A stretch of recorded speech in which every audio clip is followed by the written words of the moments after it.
Welcome back to my channel. My name is Carly Stevens, and this is Carly Stevens Books for all things writing, publishing, and indie author life. And I have Haley Rhoades with me today, which I'm really excited about.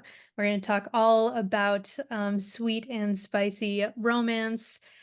So before, I guess before I even read the introduction, welcome. Thank you so much for joining me this afternoon. It's exciting to be here. Thank you for inviting me. Oh, thanks. So, Haley Rhoades, writing is another bucket list item coming to fruition, just like meeting Steven Tyler, Ozzie Smith, and skydiving. As she continues to write contemporary romance, she also writes sweet romance and young adult books under the name Brooklyn Bailey, as well as children's books under the name Gretchen Stevens. And if you've been around the channel, you know that multiple genres is pretty near and dear to my heart. So I think that's great. She plans to complete her remaining bucket list items, including ghost hunting, storm chasing, and bungee jumping. Not sure about that last one. Think you're a little crazy. She is a Netflix binging, Converse wearing, avidly reading, traveling geek. A team player, Haley thrived as her spouse's career moved the family of four 15 times to 4 states. One move occurred 11 days after a C section. I can't even imagine. Now, with two adult sons, Haley copes with her newly emptied nest by writing and spoiling Nala, her palm ski. Is Nala there Yes, today she while is. we Usually when I'm on video calls, after a while, she'll bark or try to get in my lap. So she may make an appearance. We'll see. I wouldn't be mad at it. Nala the Pomsky sounds really cute. A fly on the wall might laugh as she talks aloud to her fur baby all day long. Who doesn't do that? A new Gigi? Gigi? Gigi? Gigi, yes, Okay. that's my name, Gigi. She spends many evenings on video calls with her grandson Murphy or traveling to Okoboji, Yes, Okoboji Iowa is a lake town. Yes. to spend time with her latest obsession. Haley's under 5 foot fun size stature houses a full size attitude. Her uber competitiveness in all things entertains, frustrates, and challenges family and friends. Not one to shy away from a dare, she faces the consequences of a lost bet, no matter the humiliation. Her fierce loyalty extends from family to friends to sports teams.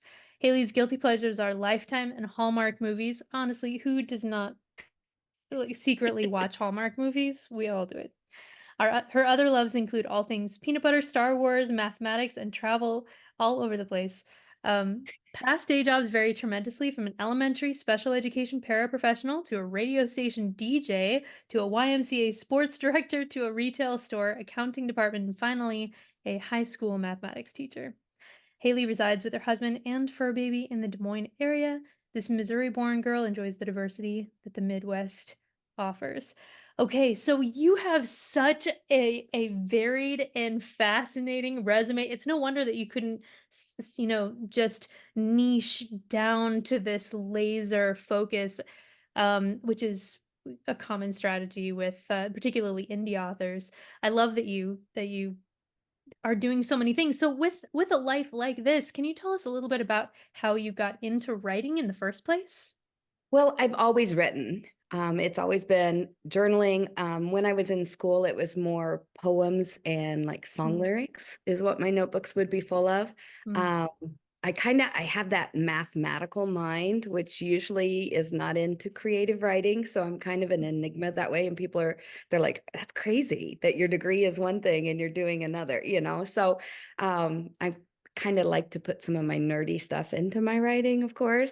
And I always tell my husband I've got like all these, it's not people in my head, but all these stories. And if I don't get mm. them on paper, it gets really crowded in my head.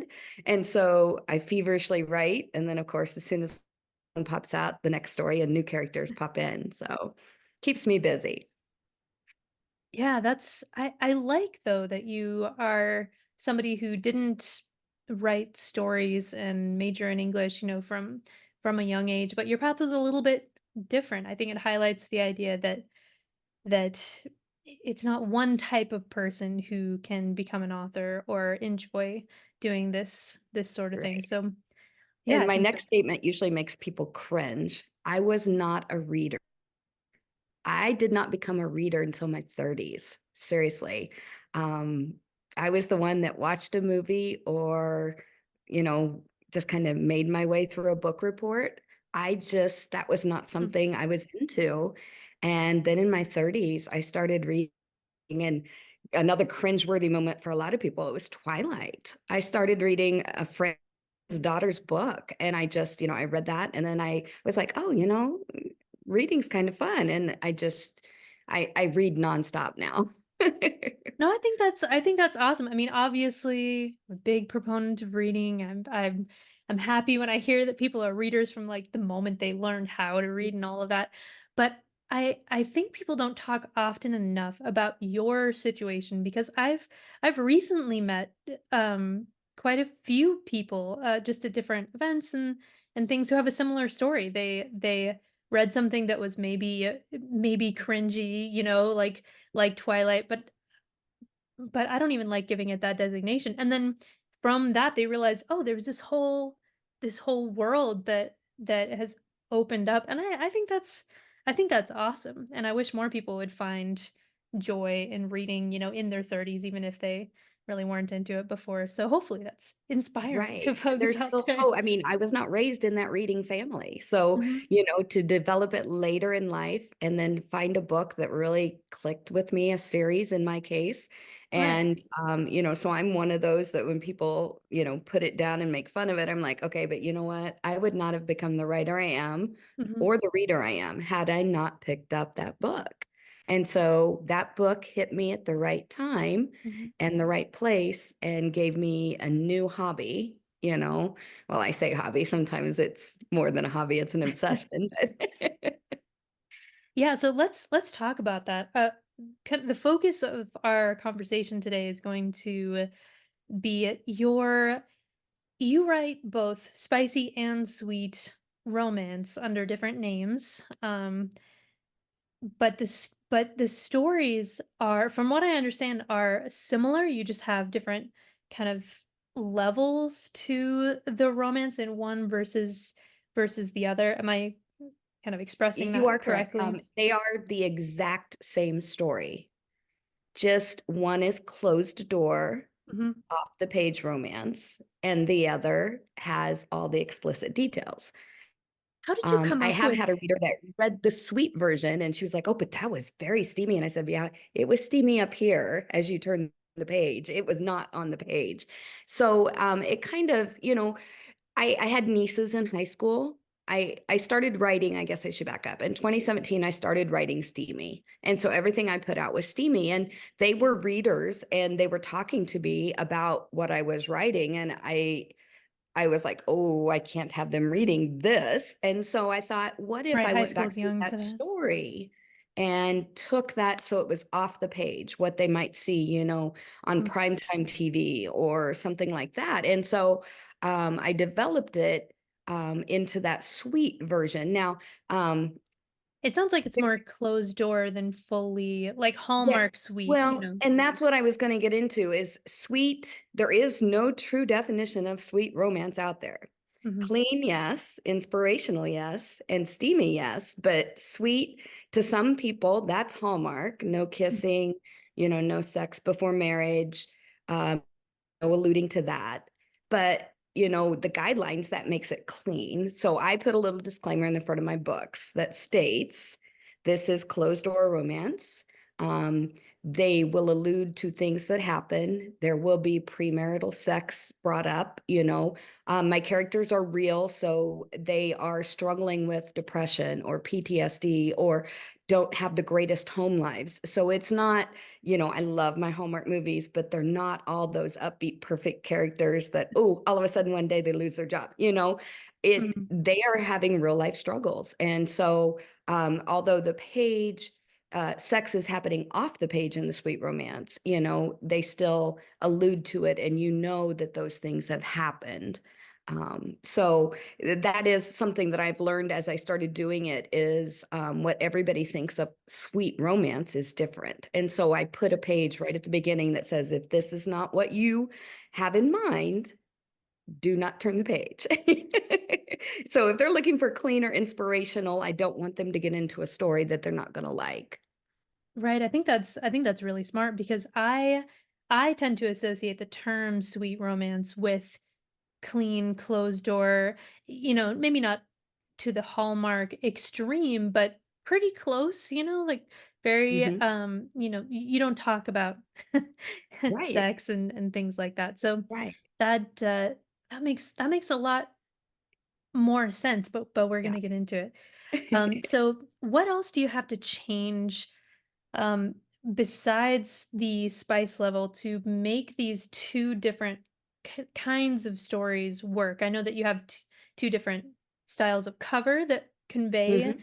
the difference, but in terms of what's inside the book, I mean, a spicy book that you can just lift some of those explicit scenes out of is gonna feel kind of Very weird. different. Like what else do you need to change? Yeah. Well, when I went into it, I thought it would just be one more edit. I Mm, just delete the F-bomb and take out all the sex scenes. mm. And then as I went back through and I was reading, I realized there's a connection that happens during those romantic encounters, and their relationship progresses because of what is said or the intimacy they share before, during, and after those sex scenes. And Right, so, those should all still have, like, a purpose to right, forward the story, and if you don't and have that moment, then what do yeah, you if they say I love you for the first time in the bedroom and I cut that whole scene out, all of a sudden it doesn't make sense 2 pages later, because their relationship has progressed. And so I do have to do rewriting. It's not, cut and paste and done type thing. The story still has to make sense. The scene, the chapter still has to move forward. Um, and anything that happens in that encounter that might affect the way they act towards each other, or if, a lot of times, during intimacy, you reveal a secret, or say for instance something from your childhood, you open up to each other, and so those details have to be shared somewhere else in the story. mm, So the way I do it, it's the exact same story. However, if that thing happened now in a closed door session, I put it towards the end of that chapter or the beginning of the next chapter in a light little conversation. So if two people were to read my stories, they would have the exact same character doing the exact same things, one with closed door, one with details, but the story is innately the same all the way through. So when they wanted mm, to read together and talk about it every day, they still could do that. hmm. One of them just has a lot more details on what happened in the bedroom and the other didn't.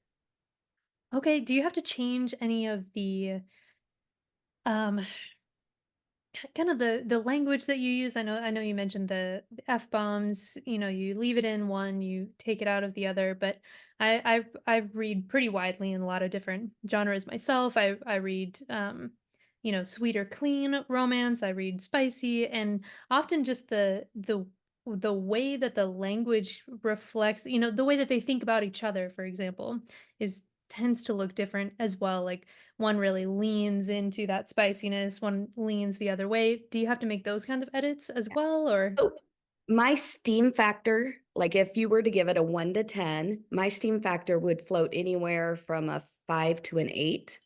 And my okay, characters, that's I so I've don't I've tried to figure out the pepper scale. There I've even Yeah, asked people who read exactly. more than I have, and I'm like, what how do you Yeah. define this? I struggle, but I'll And it okay, so differs from from a 5 to an person to 8. person, because like what I think is steamy, I've had people say, okay, Right, that's it's like a nothing. 4.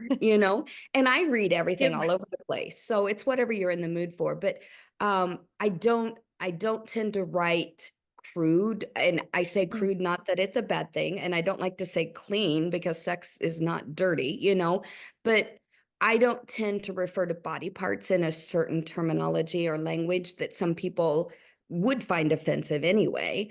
But, some steamier books, they use that kind of language, and they talk about things openly, and my characters don't really do that. I kind of have okay. those cinnamon roll, they have their alpha moments, but they're more real men in the real world type things, Mm, where they aren't so domineering and outwardly vocal with things that I might have to change when I try to make a sweeter version. mm, um, on that page where I describe my writing, I say it's what you might see on cable channels between 8 and 10 p.m. or in a rated R movie, because I don't want them to think that all the words, I mean, they're still going to say crap and they might say what I say, the S word. It'll be in there maybe because This is a I learned fairly when clean I was channel, so I editing. appreciate it. I went through and I thought, okay, I need to change it. I'll have her say darn everywhere. So I thought, in editing, I could just find and replace. Well, when it's a big burly guy, the word darn when he stubs his toe does not work, so you can't go through and just take out every word and make it really fluffy. Mhm. So, there are words in there. They just aren't frequent, and they're, like I said, the F-bomb, it's not something that's going to really offend people. But that was one of the things I learned. When I first started writing, I only wrote steamy. And it wasn't until, like I said, my nieces and my mother-in-law threatened to read my book that that I wanted a sweeter version. And this may have come up later, but when I first did it, I only had one pen name. And so it was Haley Rhoades, and she had a sweet version and a steamy version. And it was the exact same cover, only one said sweet remix on it, Oh, which became hard for me to keep track of because the yes. covers looked so much alike and Mm, the author name was the same. right. So I hadn't seen somebody else doing this. And so Right, you're I the first person I've seen. I've since learned that you're not the only one, but I had not run into this Yeah, before. yeah. So it was kind of trial and error. I know a lot of authors that are doing like erotic and steamy, you know, but to go steamy and sweet, that's kind of something new. Mm, And so it became a point where I was like, okay, my website, if somebody's 14 wanting a sweet romance and they go to Haley Rhoades, now at the time, none of my covers were shirtless men or anything, because when I went to book shows, I didn't want to be next to a children's author with those covers. And so, I was kind of doing different things with my covers, but I thought when they go to the website, even there will mm, be things that the steamier, blurbs and the covers would be. So that's when I broke into two. It was actually, I've got to give him credit or he'll be all over me, my husband's idea. Took on another pen name, started social media for two different authors, websites for two different authors, and then covers. We went back through and mm. totally different covers. So they have their own identities, but you could read them side by side, two different people, and they would get the same plot, the same characters, and be able to talk about the story. So Hmm. Have you ever written a book that was just for one pen name and not for the other? I have one book that, even though I've thought about it in my mind, making it sweet, there's no way to make it sweet. Hmm, And so as of right now, it's the only one that doesn't have a sweet version out there by Brooklyn Bailey. hmm, Um, Now, in the future, I look to have some that'll be sweet only and some that'll be steamy only. But at this point right now, I have a version of both for everything but the one. I assume it still saves you quite a bit of time rather than drafting and editing two separate manuscripts. You have one kind of primary document, and then yes, you have all that reworking to do, but compared to writing a whole other novel, I assume you can write more quickly this way. Yeah. I wait until I go like through my final read through. And that's where I start highlighting, things that like, okay, for the sweet version, these I've got to address. And then I go back through and like I do the find. I'll type in a word and do the find and go get it and highlight it. And so I get those all highlighted. And then I go back through and that's when I start. There's Nala. I start taking those parts out and rewriting so that it's smooth and so that the story progresses. Hmm. So, do your audiences ever cross over? Do you have teen readers, for example, who start with maybe the sweeter versions and then kind of discover the spicier versions as adults, or do you have a lot of crossover, or are they very distinct audiences who want one or the other? So far, they're very distinct. I will say that marketing wise, we are just starting to market with ads and really push with the suite. And so I'm known a lot more as Haley Rhoades and Steamy. I'm assuming as we get Brooklyn Bailey out there and we start targeting that towards, we can go a lot younger in because the way I write my books, they're kind of what people are saying as like women's fiction romance, because there is that arc that the woman is overcoming something and bettering herself, and she must do this in order to find romance. And that's kind of the way I write it. So, if someone kind of likes a little steamy scene now and then in their women's fiction, my books are also that. And so when I make them sweet, they fit that young adult genre also. Mm, Because I do write a lot of new adults, so the characters tend to be 18 to 21 in some of the books, dealing with high school and high school graduation, and then they move on into their adulthood. And so I'm assuming as we get more marketing and I get better known with that sweet title, that there will be some of that. mm. So any advice to kind of close this out for someone who might be considering a similar path to you? I did a lot by trial and error. And so now that it's becoming more popular and there are authors doing it, I would reach out. When I first started out, I was so afraid, but I found that the writing community, they're givers, and Mhm. they usually have the knowledge, like me telling you the things that didn't work and what I learned. They're eager to share. Some will do it over the phone, most of them via email, but they'll tell you what they did, how they did it, or where they found their information. And um, you never want to stop learning. You never want to stop reading. And so that's what I found is you go investigate. If you don't find the answer, you keep investigating, you keep asking questions. And so I would say I would start by finding that author that's doing what you're doing. I taught a class last summer at Deadwood Reads, and there were some fantasy authors in there. And so they stayed after and they were like, how could we do this? A fantasy book written for adults. How could we kind of take some of the action scenes and things out of that? And so we talked about it. Mm. So there, even if there's not an author doing what you want, authors will have an idea, or they may have tried it and failed, and they'll tell you what didn't work to help you out, kind of like what I've done. But it's something that I'm enjoying. I'm finding when I go to book shows, readers are, oh, that's great, because then grandma can read the same book and we can still talk about it. Or Mhm.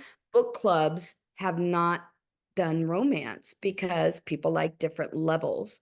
And this way they could read the same book. It would have a different title, but they would read the same story and they could discuss the story, and the off-page scenes then didn't affect, what their conversation would be in a book club. So I just never stop looking for answers, asking questions, finding more people, talking about what you're doing, what your ideas are, and you never know where you'll go from there. I mean, I used to teach math and now I'm a steamy romance author.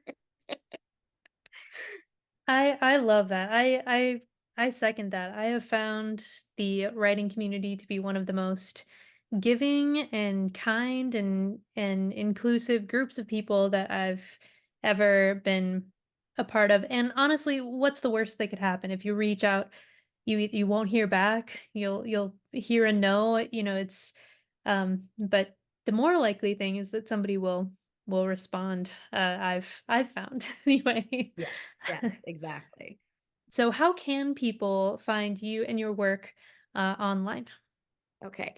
My website is haleyroads.com, or my suite versions are also there, but there's a tab for brooklynbailey.com. That's the easiest way to get to me. My email will be there, all my social medias.